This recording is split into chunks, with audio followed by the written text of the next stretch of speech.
get you some. Oh, yeah. Mate, it's lucky she can cook.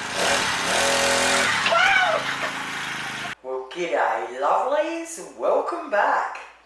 Tonight we're going to be doing a review on a Kmart Anko pie maker. I bought it from Kmart online for $37 and using one pass I got free delivery. Now the online reviews were absolutely awesome for this. One person said it was hard to clean when the stuff come out, so I just won't overfill them.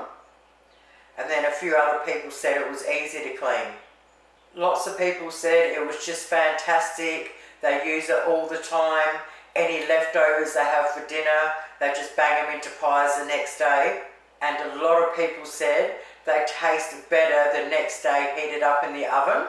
Well, first of all, I love the fact that it's a decent size, and I thought it was going to be like mini pies, and you know me and mini stuff, out comes the hammer. But I was surprised to see they are smaller than a standard pie, but they're not tiny by all means.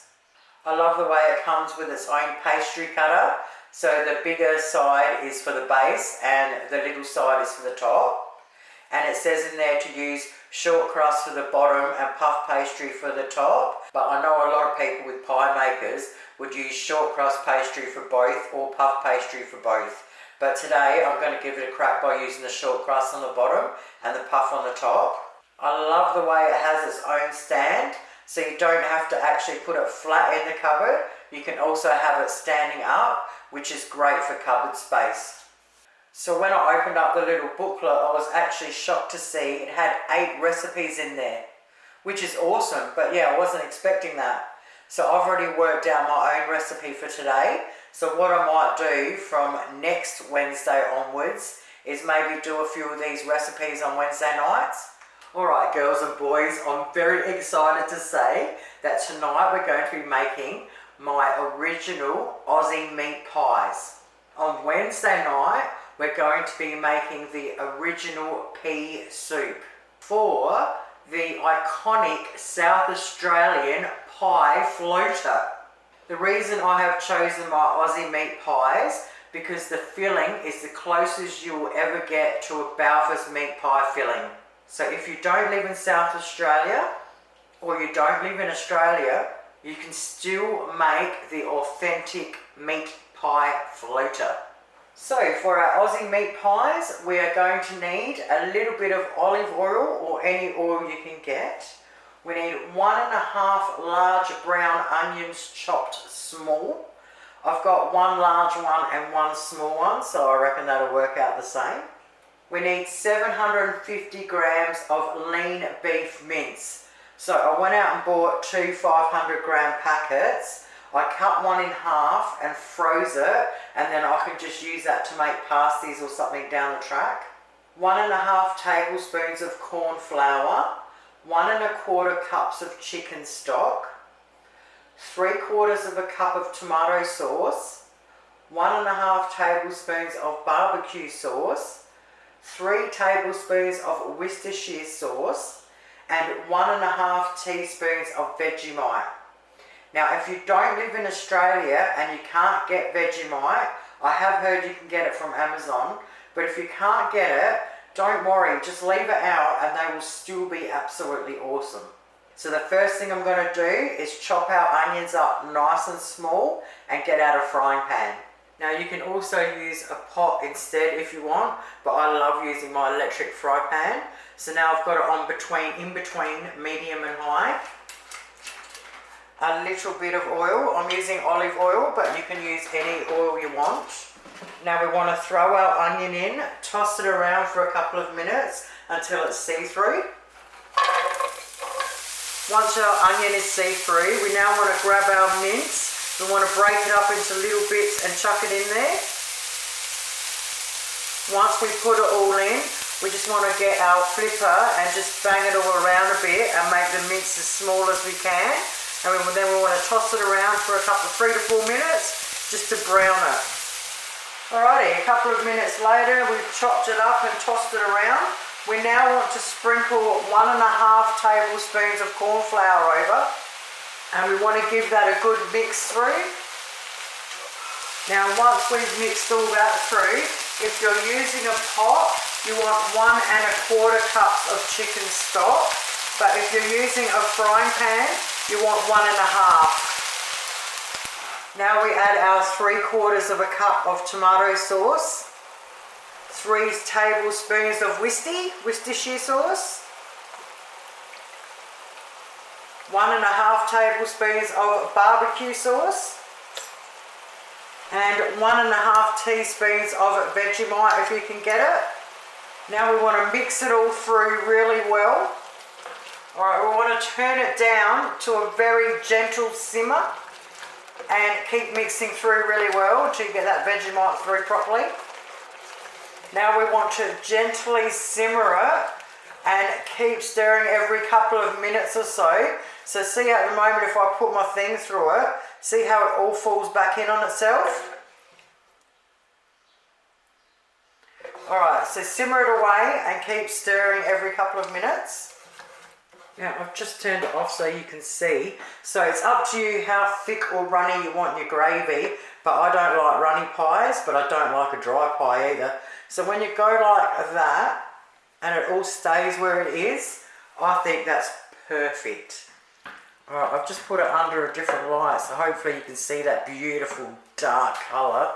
Probably still can't, no my luck.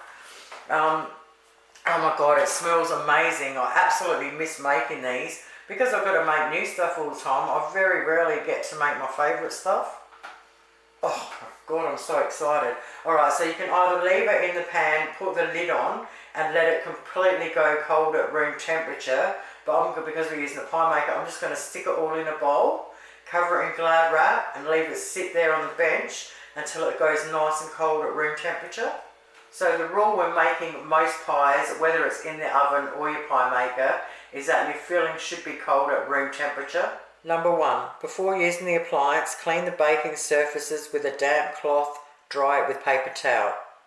Number 2, close the appliance and plug it into the mains power outlet socket. Both red power indicator and green working indicator will light up, indicating that the pie maker is connected to the mains power and begins preheating. The red power indicator will remain on until you unplug the appliance from the mains power. Number 3, it will take approximately 3 minutes to reach the recommended baking temperature. The green working indicator will go off when the pie maker is ready for use. Number 4, open the appliance and brush the baking plates with a small amount of vegetable oil. Number 5, put the pastry base into the baking plate, fill the ingredients, then place the pastry cover and press the edges of the pastry together. Note your pie filling should always be cooked in advance, particularly if using fresh meat or vegetables.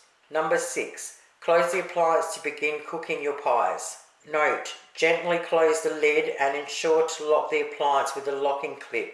Number 7, the green working indicator will light up again when another baking cycle starts. The actual baking time varies depending on the type of batter and ingredients you use. A general guideline is around 5 to 8 minutes of baking time. Number 8, if you prefer a darker pie, close the appliance again and continue baking until desired baking colour is achieved.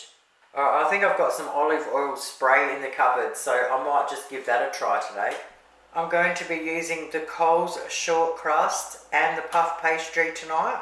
I think we're going to get 4 bases off of 1 piece. So I'll have to pull out 2 of the short crust. And then once they've thawed out, I can chuck half of one back in the freezer.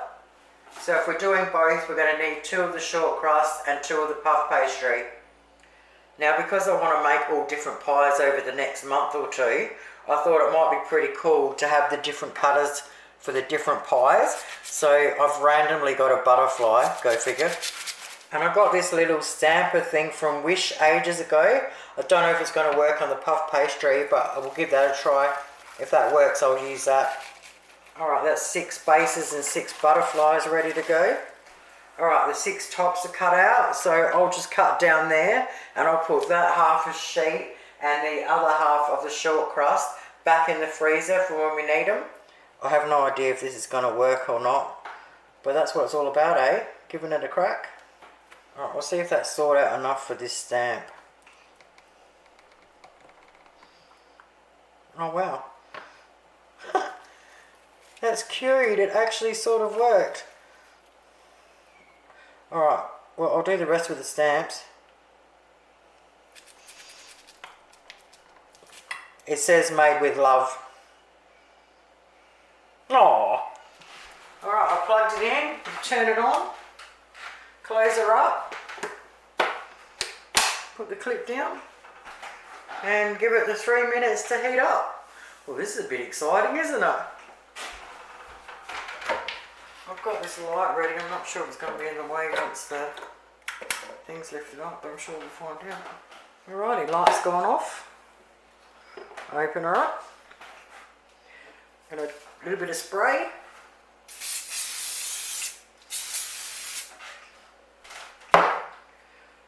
Start putting the bases in.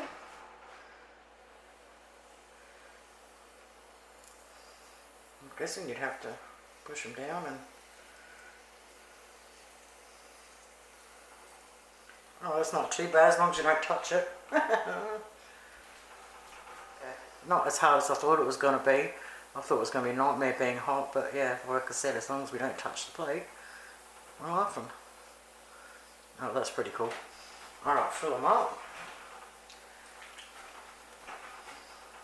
Oh yeah. Now, I'm not going to overfill.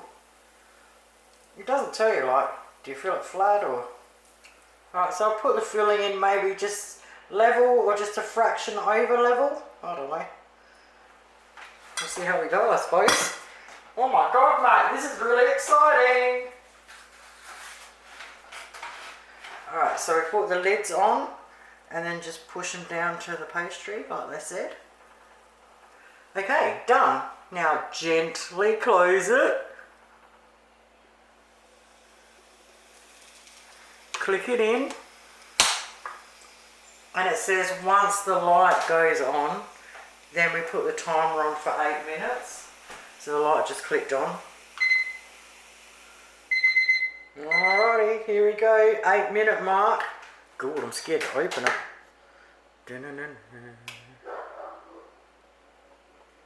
Oh wow. Oh my god, mate. Look at that at exactly 8-minute mark. They look like pies to me. Wow. Hard and crunchy. Oh, look how easy they come up. Did you just see that? Oh my god, mate. Oh my god, mate. Oh my god, mate. That's insane. Alright, turn it off at the wall. Oh, mate. I'm wrapped. So yeah, the spray obviously works really well. Sorry, I just took a few photos. So the stamps didn't work, they completely come out, but the butterflies worked a little treat. So yeah, even if you just cut little shapes by hand, if you're making all different ones, just so that you know what they are.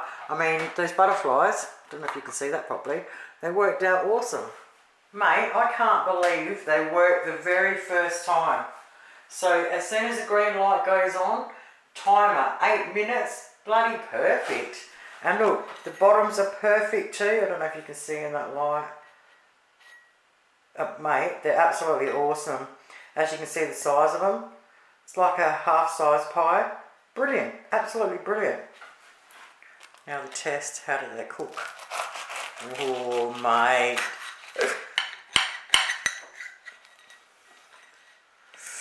Oh, look at that.